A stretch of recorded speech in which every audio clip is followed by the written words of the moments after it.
Let's conclude the interpretation step by focusing on a different Logos guide, the Passage Guide.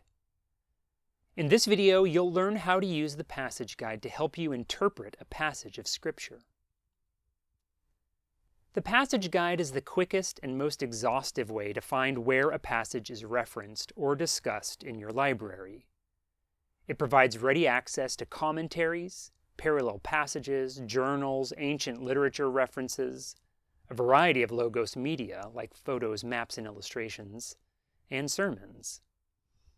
To generate a passage guide from the Guides menu, click Guides, followed by Passage Guide.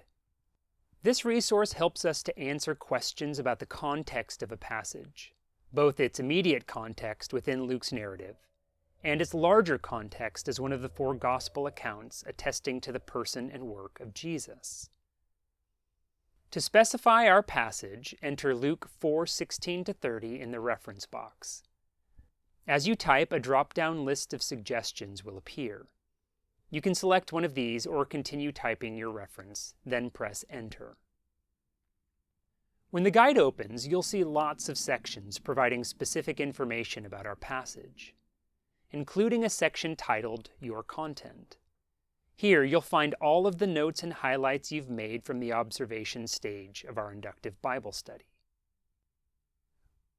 We'll begin by exploring parallel passages and cross-references, since both of these sections help us gain a better understanding of the context in which our passage is set within Scripture, as other passages tell the same story differently, and still others inform the responses from Jesus' hearers.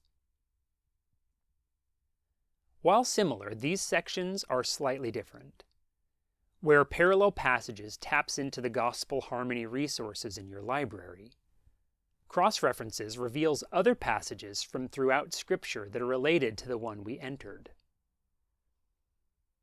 When you expand the Parallel Passages section, you'll find a list of passages from your library's gospel harmony resources that have been organized by relevant themes, such as the rejection at Nazareth and because of their unbelief, in addition to Old Testament quotes in the New Testament. Next, scroll down to the Cross-References section. Here, the Passage Guide provides references to other places in Scripture that are related to the reference you've entered. It helps us answer the question, what other Scripture might be relevant to understanding this passage? The top 5 results display the reference and the passage. The other results list only the Bible reference. At the bottom of the list, you'll find 2 options. Save as Passage List, which opens a new panel with the entire list saved as a passage list document, and Open 202 Passages in ESV. This opens the ESV, or whatever your preferred Bible is, to a filtered view populated with just the 202 identified passages. Let's click the option to Save as Passage List. With the document open, you can add additional verses by clicking the Add button at the top, or delete verses by hovering over the verse and clicking the X that appears on the right. Scroll through the passage list to find verses that stand out to you. For instance, we find a passage in the book of Numbers that gives some context to the crowd's attempt to kill Jesus.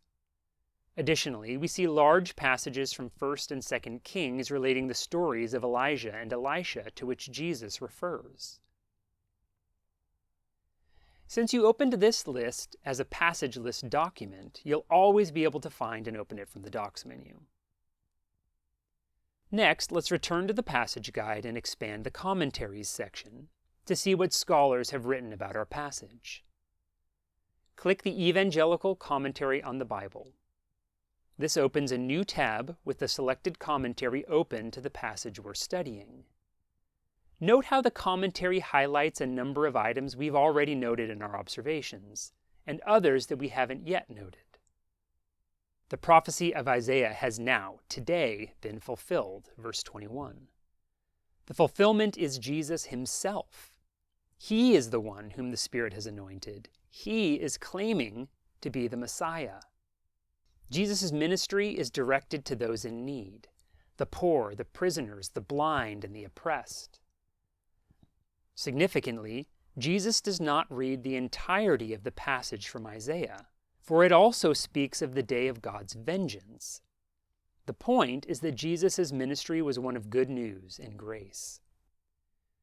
Just as we did in our Bible, we can highlight portions of the commentary that support our observations or shed new light on the passage. Select a portion of text in your commentary and click the Add Note button in the selection menu. Enter your note on the passage and add it to our notebook on Luke 4:16-30. You can also anchor this note to our Bible passage by clicking Add Anchor and adding the passage in the reference field. To see the other resources available in the passage guide, scroll down to the Biblical Places, People, Things, and Events sections. Here you'll find more information that can help you answer some of the questions we've asked in previous videos. Take some time now to browse the information and media in these sections to gain additional insights into our passage.